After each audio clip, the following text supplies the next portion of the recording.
Olá, gente, tudo bem? Mais uma vez, Deus, a Bíblia e a Ciência com Gerson Pereira. Tudo bem, Gerson? Deus, a Bíblia, a ciência, Gerson e Oséias. Esse nome vai longe, hein? Sem dúvida, Esse sem nome dúvida. vem até da Bíblia.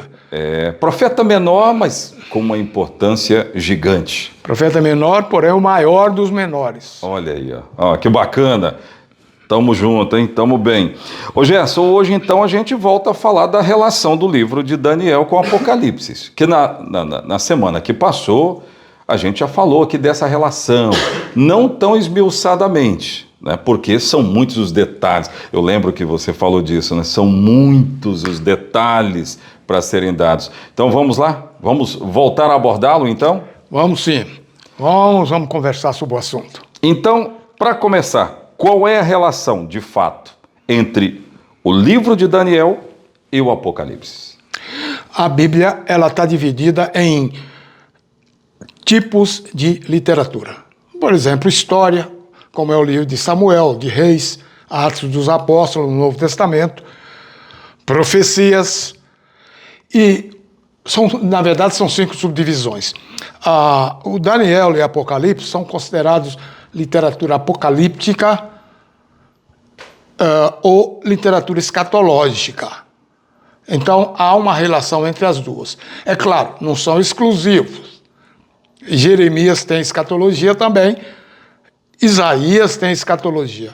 E até Paulo tem escatologia, Pedro tem escatologia. Mas esses dois estão mais diretamente relacionados. Muito bem. Até porque, como a gente falou, eles fazem parte de uma literatura apocalíptica que é perceptível para quem começa a ler os dois livros. Você começa a ler Daniel e depois você vai lá para o Apocalipse, você fica com aquela pimenta, né? Poxa, tem relação, né? Ainda mais analisando os eventos de hoje que já nos cercam, né, Gerson? Eu acho que você foi fundo, porque quando você fala nos eventos de hoje, você nos joga no cômputo da profecia.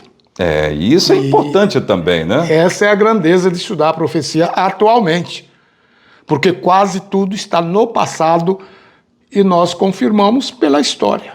Como nós falamos dos 4 reinos, né? Exatamente. 4 reinos, para quem se Exatamente. lembra, para quem está nos acompanhando, essa sequência. Mas vamos continuar aqui. Então, dito isso, vamos falar da escatologia, então. Do que trata, de fato, a escatologia constatada nessa relação dos dois livros? Essa pergunta, ela levanta um assunto muito interessante, porque escatologia é a parte da teologia, é a parte da profecia, que trata dos eventos finais. Sim. Imagina uma pessoa que viveu no 6º século antes de Cristo falar de coisas que estão acontecendo 7, 8 séculos depois dele. E em que ele é semelhante? Quando você apanha a profecia de João, ou a profecia escrita por João, no capítulo 13 do Apocalipse, você vai ver que há uma montagem da profecia escrita por Daniel no capítulo 7 e porções do capítulo 8 e até o 9. Então, a escatologia trata desses assuntos, os assuntos no tempo do fim. E Daniel usa, inclusive, essa expressão, tempo do fim. Muito bem. A gente separou alguns assuntos aqui que são fundamentais para a gente complementar algumas coisas, mas o fato aí dessa escatologia, Gerson, é que ela antecipa eventos finais da história. Como eu comecei falando aqui de eventos que nos cercam, eventos finais da história. Olha que a gente se aprofunda um pouco mais nessa trajetória, nessa história rica. Oséias, o Daniel diz o que vai acontecer. João diz como vai acontecer. Então, ele tem uma visão parabólica, uma visão tipológica no capítulo 13, onde inicialmente ele vê um animal. que surge do mar. Esse animal, na literatura bíblica, tem o nome de besta, como tem besta lá no Gênesis também, quando diz que Deus criou os grandes animais selváticos. A palavra é a mesma, bestas, animais selvagens e selváticos. Então, João esmiuça como é que a coisa acontece no capítulo 13.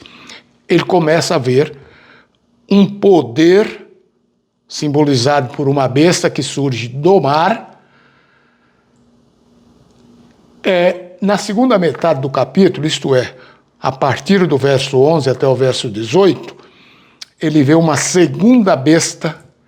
Esta surge de uma terra árida, desértica, que, como são selvagens, inicialmente tem ideologias diferentes. Até porque essa segunda besta, ela não tem semelhança física com a primeira, pois a primeira era um animal terrível, espantoso, que tinha 7 chifres, 7 cabeças e 10 chifres. Quando você volta a Daniel, Daniel vê 4 animais. Só que as características desses 4 animais estão sobrepostas, superpostas no único animal que João vê surgir do mar. Então, você já começa a perceber uma coincidência de interpretação dos símbolos, e uma outra coincidência muito importante é o tempo. Ambos falam de 42 meses, 1.260 dias, 3 tempos e meio. Qualquer forma que você fizer essas contas, dá a mesma coisa. Muito bem. Tem uma terceira questão, o seguinte: em que parte dos livros se pode ver coincidências, por exemplo? Então, se você percebe, Daniel, nós começamos a estudar o capítulo 2. No capítulo 2, você tinha uma estátua de metais variados, mas o que interessa para a sua pergunta é que ela terminava nos pés com 10 dedos. Talvez a relação do 13 de Apocalipse com 7 de Daniel. Também são 2 nomes bastante simbólicos e significativos. Mas o detalhe é o seguinte: os 10 dedos de Daniel são 10 chifres de Apocalipse.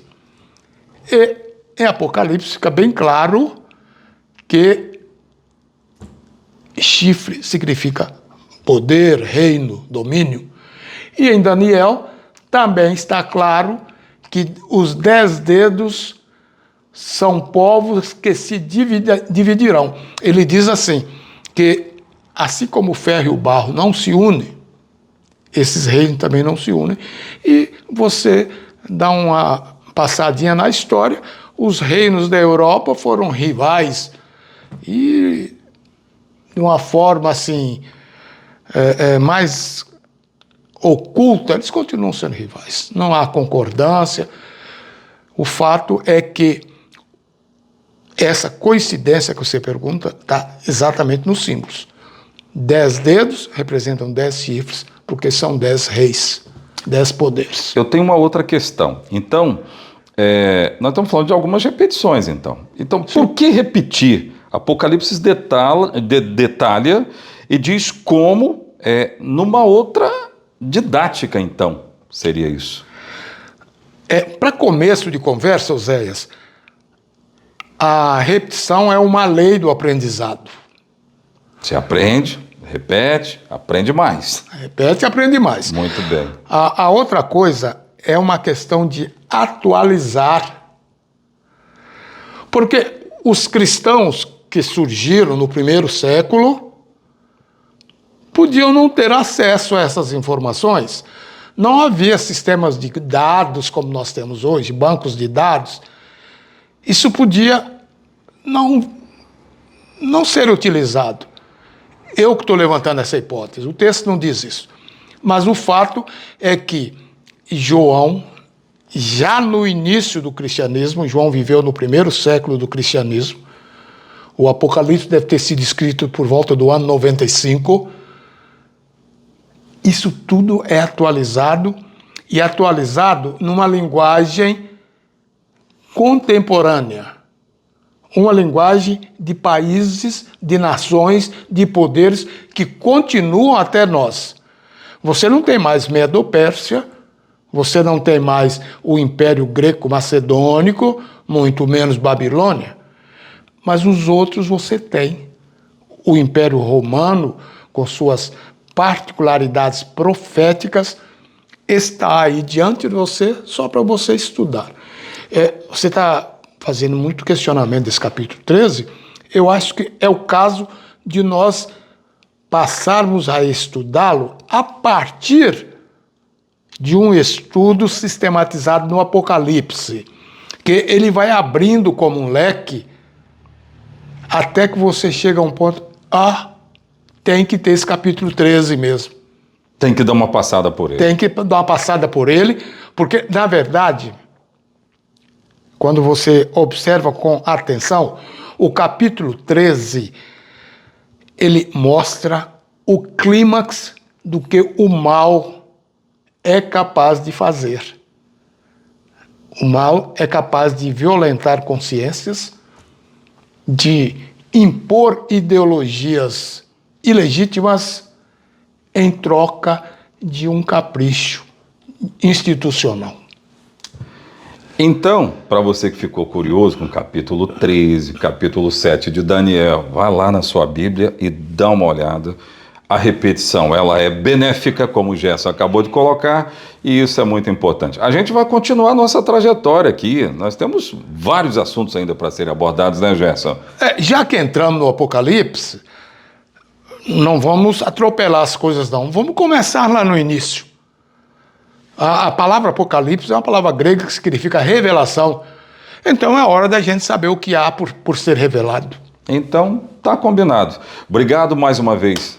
Grande abraço, meu amigo. Valeu. A gente volta. Continue nos acompanhando.